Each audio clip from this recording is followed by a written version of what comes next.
né? Porque a gente é do mesmo conselho, né? Agradeço a sua presença aí. Amém?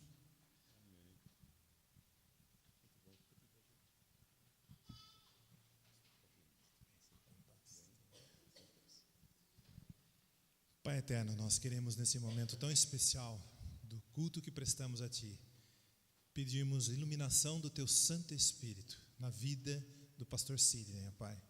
O Senhor já falou no coração dele, o Senhor já trouxe a Tua palavra, mas que ele possa trazer aqui, ó Pai amado, não o que ele estudou, mas aquilo que Teu Santo Espírito tocou no seu coração, e que nós possamos, sim, ó Pai amado, sairmos tocados pela Tua palavra e motivados a praticá-la na nossa vida. Faz isso, é o que nós pedimos em nome do Senhor Jesus. Amém.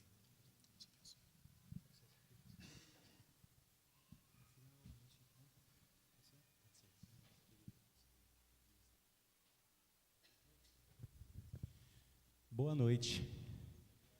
Eu quero desde já justificar uma possível cara de abatido aqui, né? Apesar que os irmãos faz tempo que não nos vê, talvez não sinta muita a diferença, mas nós estamos vindo no encontro de casais, saí de lá umas 5h15, tempo de ir em casa, tomar um banho, fazer uma revisão na mensagem, mas até como testemunho, Deus sempre é bom, né? Deus nos surpreende e nós mais uma vez testemunhamos assim o poder de Deus. Ele tem acrescentado a cada dia no meio de nós aqueles que vão sendo salvos e nós louvamos ao Senhor por isso. Quando conversei com o pastor Isaías, perguntando se havia alguma orientação para esse momento, ele disse que estamos refletindo, né, quanto aos 63 anos da igreja e também diante da conferência missionária também sobre o desafio de ser uma igreja missionária. E pensando nisso, nós sentimos e reconhecemos a palavra de Deus, essa que nós vamos dividir com os irmãos. Eu gostaria de convidá-los a abrirem as suas Bíblias no livro de Jeremias, capítulo 1, dos versículos 4 ao 10º.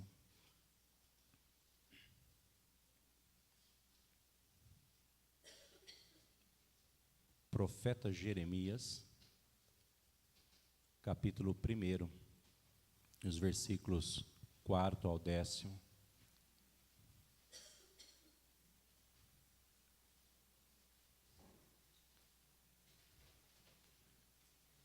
Sempre que nós saímos, ou até mesmo quando estamos aqui, alguns irmãos de várzea nos acompanham.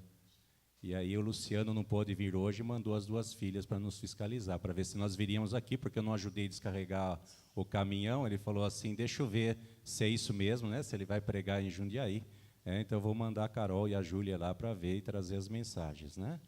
Aí já falei para ela, pode deixar que eu as levo embora, assim eu mostro para ele que eu vim para a igreja, né?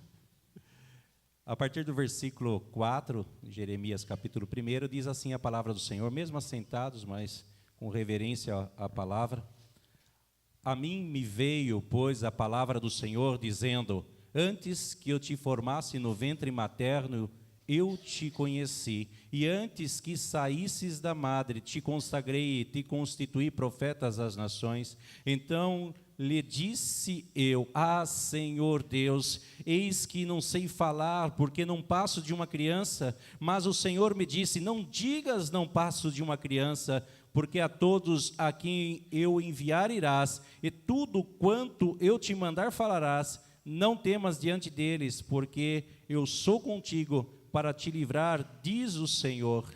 Depois estendeu o Senhor a mão, tocou-me na boca, e o Senhor me disse, eis que ponho na tua boca as minhas palavras. Olha que hoje te constituo sobre as nações e sobre os reinos, para arrancares e derribares, para destruíres e arruinares, e também para edificares e para plantares. Pai, lemos a tua palavra. Sabemos que a própria leitura da tua palavra, à luz do Espírito, ela nos traz edificação.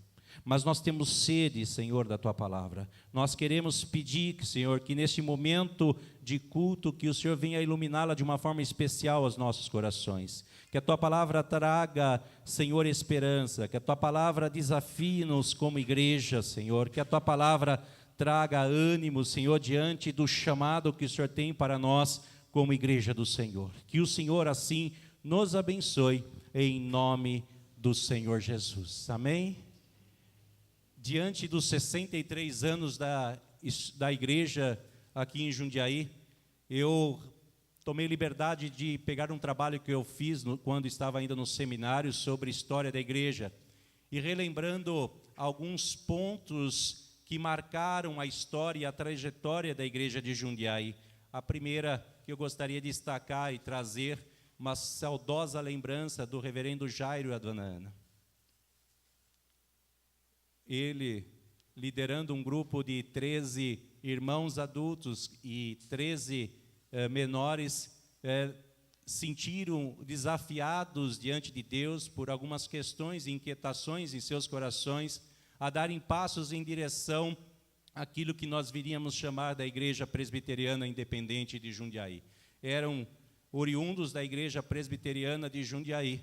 Depois foram assumidos pela Igreja de Sorocaba, um parente próximo do pastor Jairo, da primeira IPI de Sorocaba. E foram dados alguns passos ainda como congregação de uma Igreja Presbiteriana Independente aqui em Jundiaí. Os anos foram passando e essas reuniões foram acrescentando novas pessoas, e os irmãos foram, assim, sentindo-se desafiados a se organizarem como igreja. Depois de uma passagem por um segundo presbitério, chegou a ser assumida pelo presbitério de São Paulo, e veio se organizar no dia 5 de setembro de 1955, às 19h30, abaixo de uma chuva forte, como o pastor Jairo gostava de falar, cantando chuvas de bênção, e quem era o pastor naquele momento era o reverendo Jair Ribeiro de Melo.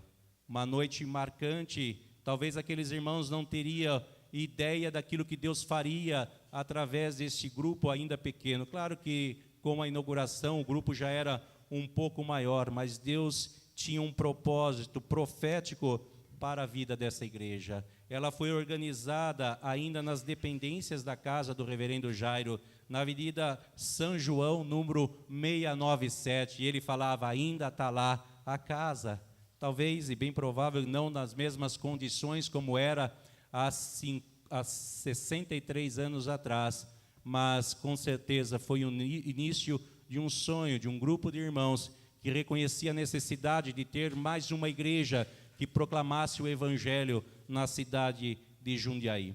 No dia 26 de novembro de 1961, ocorreu a cerimônia de lançamento da pedra fundamental. Após ter adquirido esse terreno, conforme o pastor Jairo diz, eu acredito que seja mais ou menos nessa posição, porque antes nós tínhamos uma concha aqui, para quem é mais novo não sabe disso, antes da reforma, e bem aqui nessa posição onde tinha a concha, fizeram uma fundação para que pudesse depositar lá alguns marcos, alguns pertences, para que pudesse marcar assim esse início da construção desse templo. O pastor Jairo disse que tinha um estandarte, uma Bíblia, mais pertences pessoais de membros da igreja que viveram essa época. E no dia 8 de dezembro de 1961, deu início, ou seja, um mês depois, deu-se início à construção.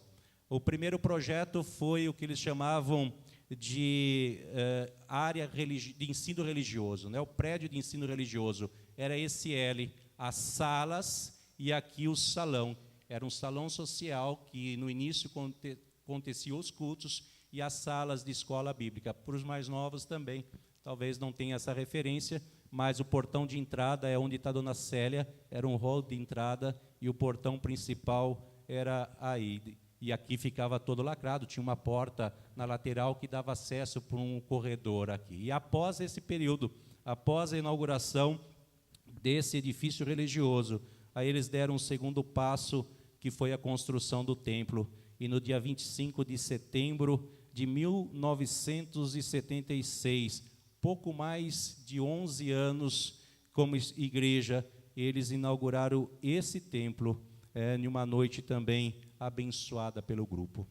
Talvez você não seja como eu, não goste muito de história, mas história ela é importante. A história nos leva a reconhecer os desafios passados e as vitórias conquistadas, desafiando-nos a continuar escrevendo essas histórias. Nós temos a responsabilidade. Quando eu olho para esses fundadores da igreja, eu vejo a ousadia, eu vejo a determinação, e para quem conhecia o pastor Jairo, sabe que isso não faltava nele. Como ele deixou-se ser conduzido e usado por Deus para que nós pudéssemos hoje, 63 anos depois, podermos compartilhar essa história. Talvez ele não imaginasse que isso acontecesse.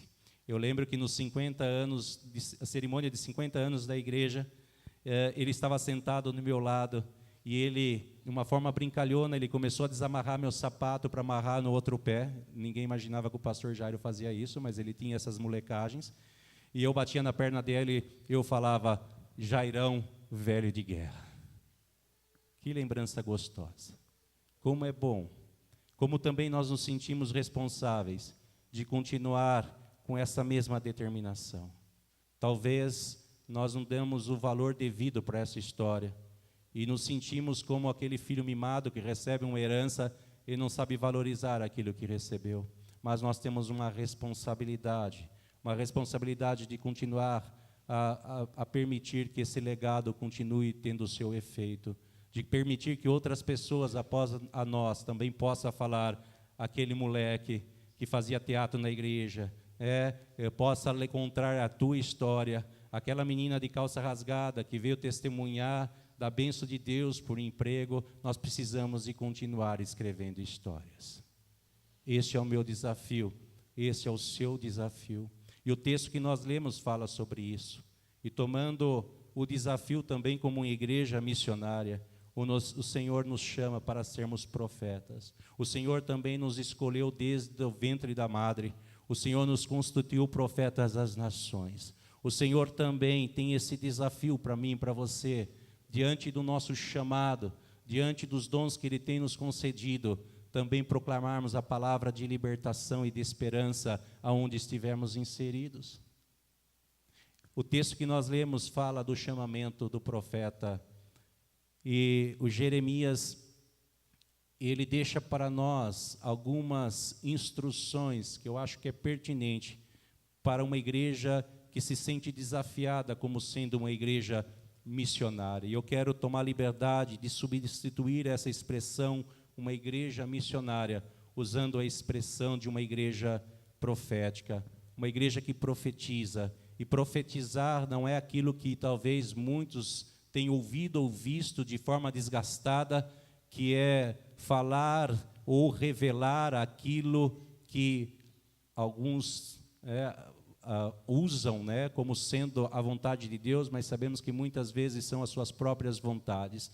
Mas a expressão profeta, uma igreja profética, é aquela que fala aquilo que Deus manda falar, é a boca de Deus, aquela que reconhece a voz de Deus, que vai aonde o Senhor manda ir, que fala aquilo que o Senhor manda falar. Isso é a igreja profética. Esse é o nosso desafio como igreja. 3 questões que eu gostaria de dividir. A primeira, que uma igreja profética deve ter a sensibilidade de ouvir a voz de Deus. Os versículos 4 e 5 dizem dessa forma: a mim me veio, pois, a palavra do Senhor, dizendo: antes que eu te formasse no ventre materno, eu te conheci, e antes que saísses da madre, te consagrei e te constituí profeta às nações. Me chama a atenção essa expressão, a mim me veio, pois, a palavra do Senhor. Existe uma diferença entre ouvir e escutar. Ouvir é técnico, ouvir são signos. Ouvir é quando o emissor manda alguns sinais que são codificados pelo receptor. Isso é ouvir. Mas escutar é diferente. Escutar é atentar-se.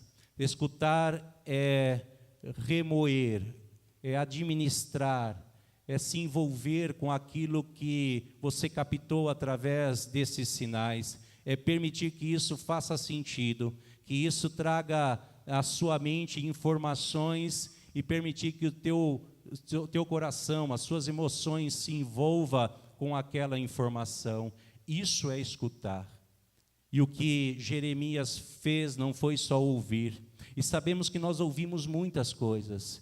Muitas vezes nós estamos em lugares que muitas pessoas falando, e mesmo o nosso aparelho auditivo ouvindo aquelas informações, nós conseguimos até às vezes ler um livro, escutar uma música, dar atenção a outra coisa e não nos importar, ou seja, anular aquele som que tecnicamente chegou até o nosso ouvido. Mas escutar não. Escutar exige de nós a humildade. Escutar exige de nós abrir mão do nosso orgulho, das nossas presunções, e é isso que Jeremias fez. Jeremias, diante da palavra, ele não só ouviu, mas ele escutou. E escutar também exige de nós identificarmos de fato de quem vem aquela informação, de quem é aquela voz, de quem são aquelas palavras. Esse também é um grande desafio. É muito fácil, nesse desafio, até mesmo sincero, de tentar ouvir a voz de Deus, nós confundir a voz de Deus com a nossa própria voz. As nossas emoções acabam comprometendo a nossa própria voz, o nosso pensamento alto, muitas vezes nos compromete nesse nosso relacionamento com Deus, nessa nossa sensibilidade com Deus.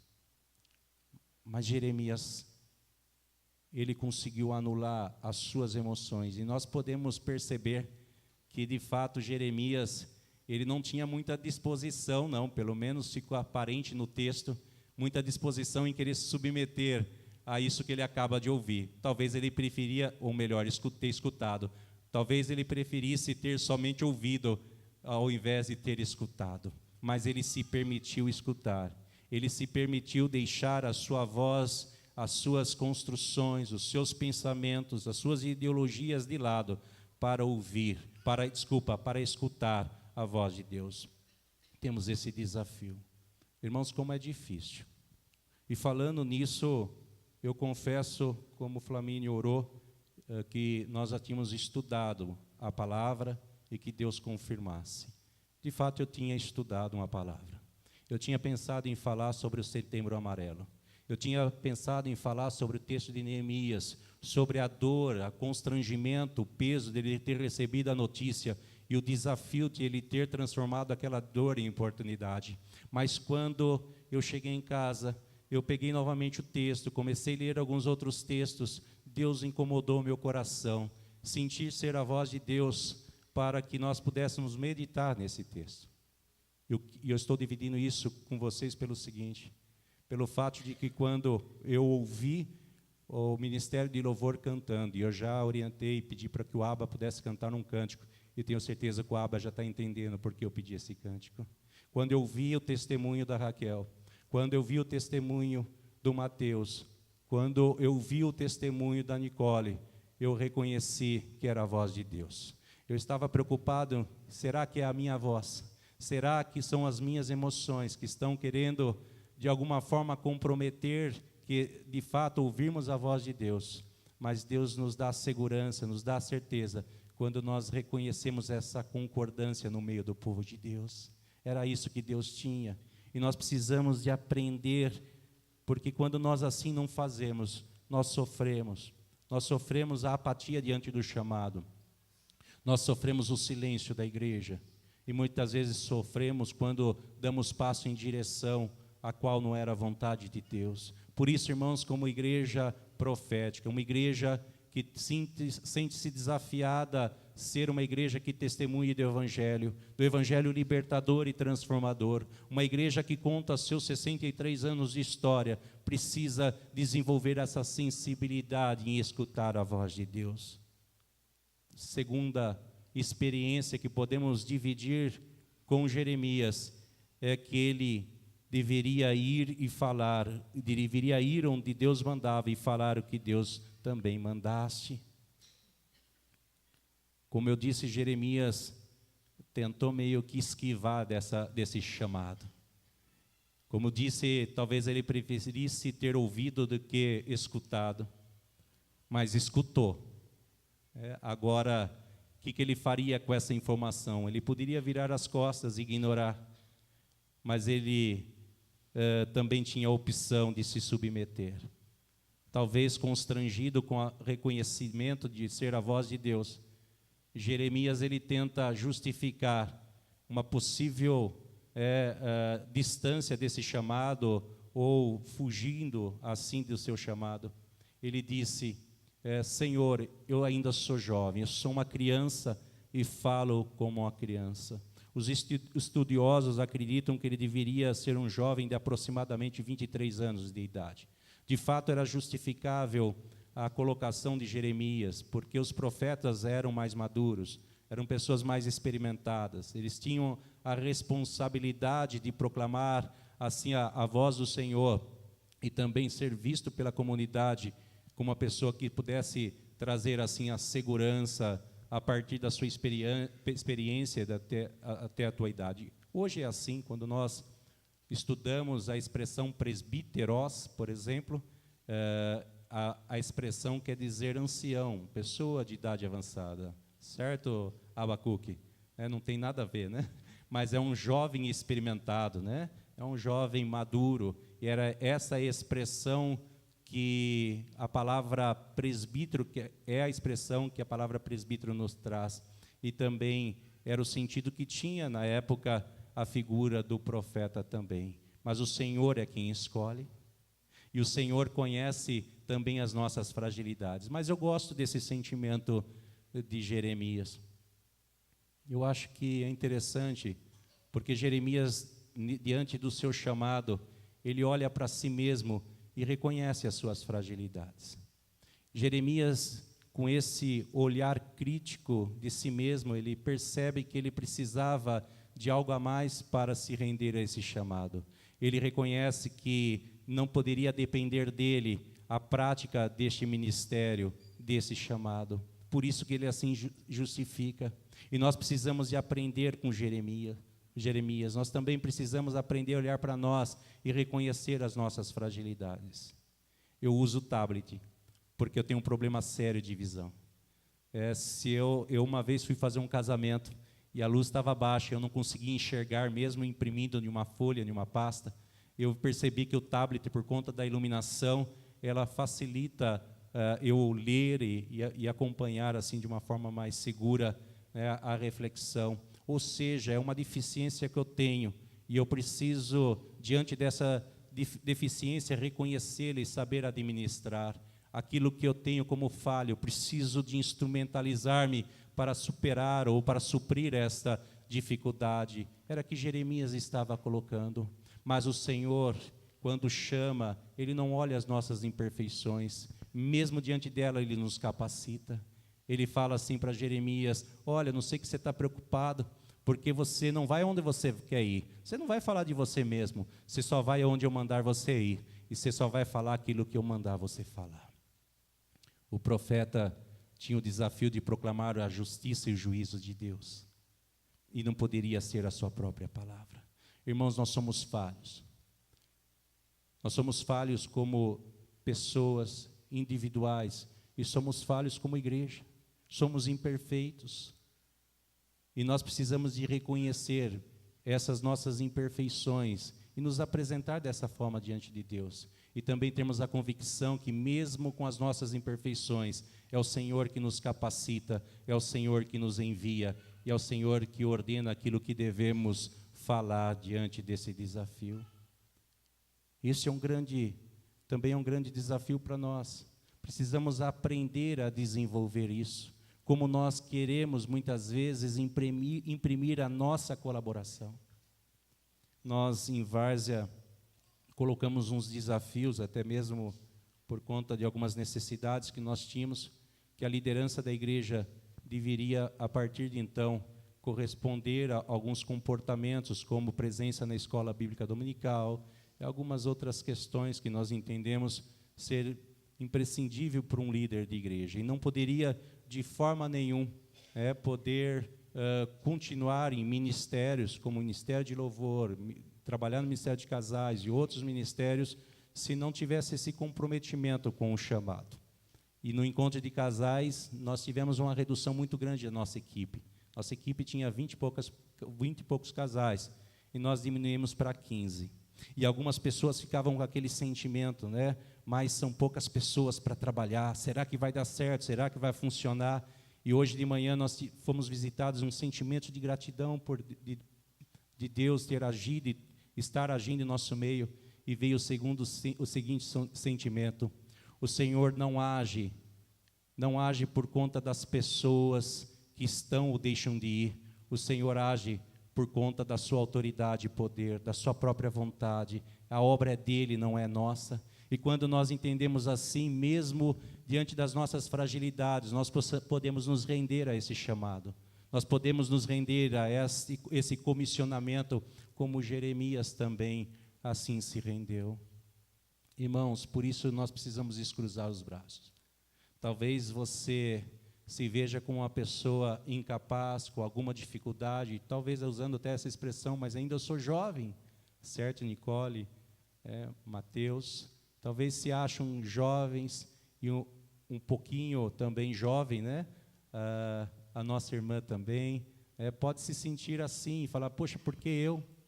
Mas o Senhor é quem nos guia, o Senhor é quem nos chama, o Senhor é quem nos comissiona, que nos capacita. Nós só precisamos nos render. Que Deus continue nos usando.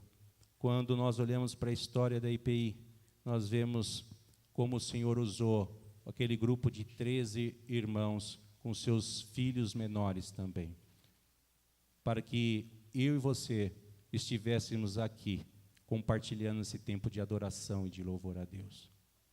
Eu sou grato por esta igreja. Eu louvo a Deus porque eu conheci o Evangelho através dos irmãos que estão aqui nessa noite. Eu louvo ao Senhor pela vida do pastor Jairo, a dona Ana, pela sua ousadia, porque se não fosse eles, bem provável eu não teria conhecido esse grupo de irmãos e eu não estaria nesse púlpito hoje. Se não fosse o pastor Jairo, se não fosse a sua ousadia, a igreja de Jundiaí, nós não teríamos a congregação em Várzea Paulista. E é bem provável que maio do ano que vem nós estejamos organizando como igreja. Mas precisou de um casal, de um grupo de irmãos se colocarem à disposição do Senhor, responder também esse desafio. Por isso nós precisamos de continuar também reconhecendo a voz de Deus. Não aquiete o teu coração, não fique apático, não ache que isso seja só desafio da liderança, só dos presbíteros, do corpo pastoral, mas esse desafio é de todos nós. E terceira e última lição que nós podemos tirar em relação ao testemunho de Jeremias é que uma igreja profética deve destruir e edificar. Parece ser estranho essa expressão. Olha que diz, olhe que hoje te constituo sobre as nações e sobre os reinos, para arrancares e derribares, para destruíres e arruinares, e também para edificares e para plantares. Essa expressão, ele traz um sentido de justiça divina, traz o sentido de desafio de se pregar a justiça de Deus, de anunciar o reino de Deus.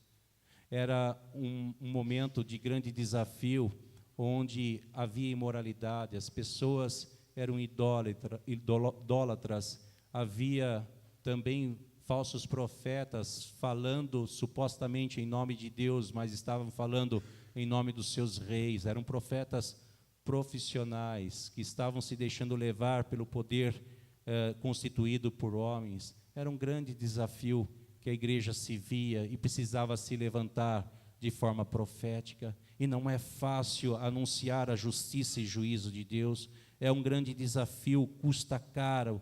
O profeta era hostilizado, corria risco, as pessoas zombavam. Não é assim, Raquel?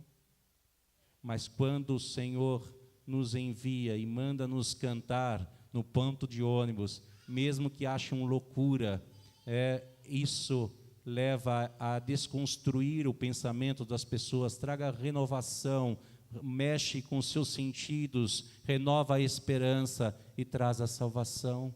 A palavra do Abba traz esse desafio da igreja como agente político não partidário.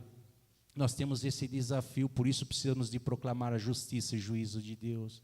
Nós precisamos permitir que o Evangelho alcance as pessoas para que, de fato, nós voltemos esse período de um governo teocrático, um governo que quem governava era Deus. Os juízes eram instrumentos de Deus para cumprir a vontade dEle, mas quem governava era Deus, e nós temos esse desafio. Nós temos o desafio de proclamar o Evangelho para que o nosso país, para que este mundo volte a ser teocrático, que o Senhor volte a ter o controle dessa sociedade, mas para isso nós precisamos nos render. Hoje um rapaz, no encontro de casais, testemunhou e falou: cara, essa coisa de Deus é loucura, não é loucura não, ele falou, é doideira. E eu falei, mas é doideira mesmo, cara, mas é doido esse negócio aí. Mas é isso, nós precisamos de anunciar essa doideira, essa questão que não cabe na razão, isso que nós vivemos a partir da fé, a partir da ação e iluminação do Espírito Santo. As pessoas estão com sede, as pessoas estão precisando de Cristo em suas vidas, estão perdidas, e nós precisamos ser esse agente que possa proclamar essa transformação. Mas para isso, nós precisamos de escutar e precisamos nos render à voz de Deus.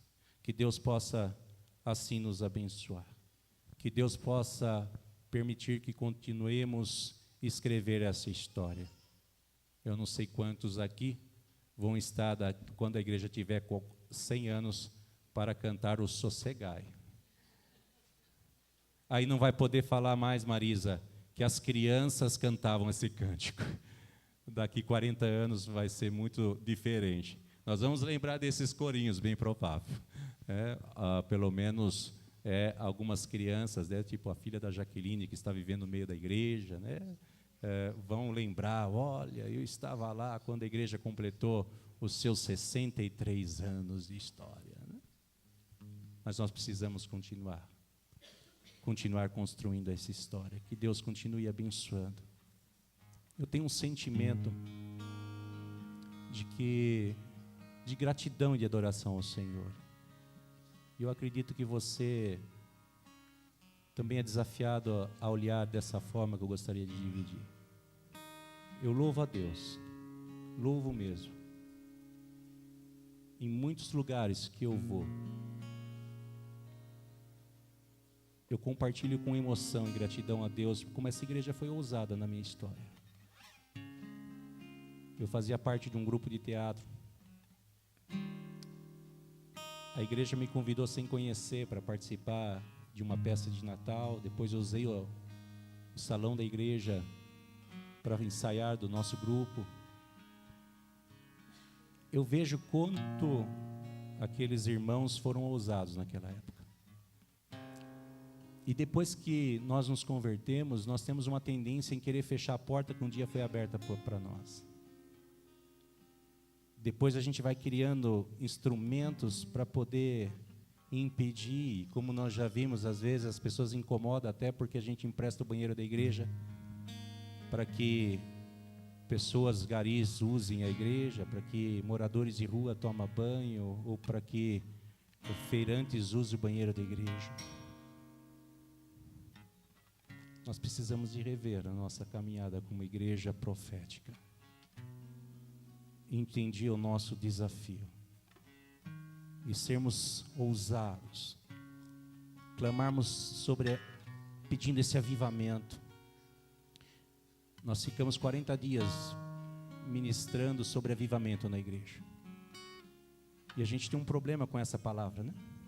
Mas avivamento não é bater palma, pular, não é orar em línguas.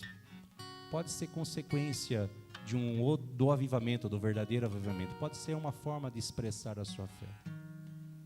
Mas o avivamento é aquele sentimento de contrição e adoração ao Senhor. É quando eu me esvazio de mim mesmo. e me sinto constrangido na presença de Deus e vejo o quanto Ele é grande e precioso. E aí a forma com que eu vou exteriorizar ou vou expressar essa minha adoração é outra coisa. E nós precisamos passar por esse avivamento, por esse quebrantamento. Que nós possamos abrir mão desses nossos orgulhos, das nossas presunções, das nossas construções, das nossas ideologias, para permitir que a voz do Senhor seja por nós escutada. Que Deus nos abençoe. Escute esse cântico. Deixa falar teu coração mais uma vez.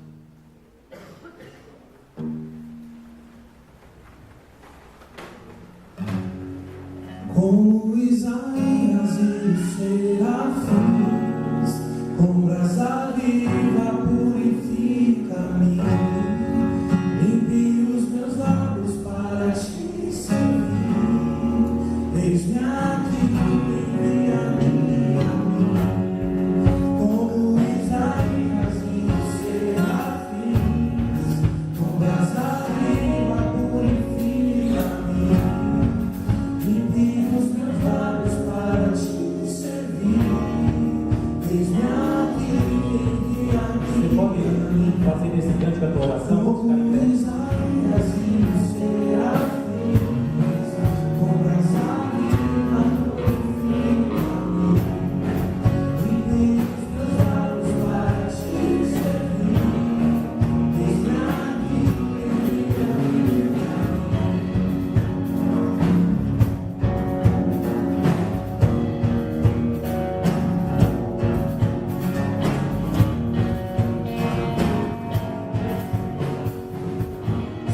Santo, santo, santo, santo, santo é o teu Senhor, da terra e do céu. De mim, homem pecador, não mereço ver teu destino. Os meus lábios são impuros, me condenam. Como Isaías e os serafins, com brasa viva purifica-me, limpe os meus lábios para te servir. Eis-me aqui, envia-me a mim. Como Isaías e os serafins, com brasa viva purifica-me, limpe os meus lábios para te servir. Eis-me aqui, envia-me a mim.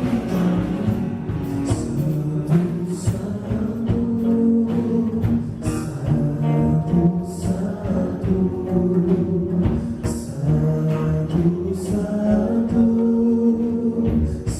santo, santo, santo. Pai querido, nós queremos nos prostrar na tua presença. Nós queremos nos derramar na tua presença. Senhor, nós pedimos que o Espírito esteja revelando-se em nossos corações. Senhor, nessa noite, encerrando as festividades dos 63 anos dessa igreja, eu quero te dar graças junto com os meus irmãos e irmãs. Muitos de nós que estamos reunidos aqui nessa noite, um dia fomos alcançados através do testemunho de irmãos e irmãs que compõem essa história, que constroem essa história. Mas sabemos que muitas famílias, além destes, têm sido edificados, desafiados e abençoados através dessa história. Por isso, Senhor, nós não queremos nos calar diante dessa experiência. Nós queremos olhar para essa história com sentimentos de gratidão pelo legado que nós recebemos, como uma herança, e queremos também pedir que o Espírito esteja trazendo um avivamento aos nossos corações, para que continuemos proclamando esta mensagem, Senhor, que traz salvação e como trouxe aos nossos corações. Senhor, que a graça do Senhor seja assim abundante, Senhor. Que o Senhor esteja abençoando a liderança dessa igreja, esteja, Senhor, com o pastor Isaías, esteja, Senhor, com o conselho da tua igreja, esteja com os oficiais, mas que cada membro, Senhor, possa reconhecer o desafio, Senhor, o seu dom, a qual o Senhor tem, através da qual o Senhor tem capacitado para ser instrumento. Senhor, eu louvo ao Senhor pela ousadia de irmãos permitirem que as suas vidas revelem a tua glória, Pai, e que possamos assim sermos instrumentos, e que o Senhor continue escrevendo a história, Pai, da tua igreja na cidade de Jundiaí. Que teu nome seja assim glorificado, em nome do Senhor Jesus. Como Isaías disse, a Deus, obras a Deus, a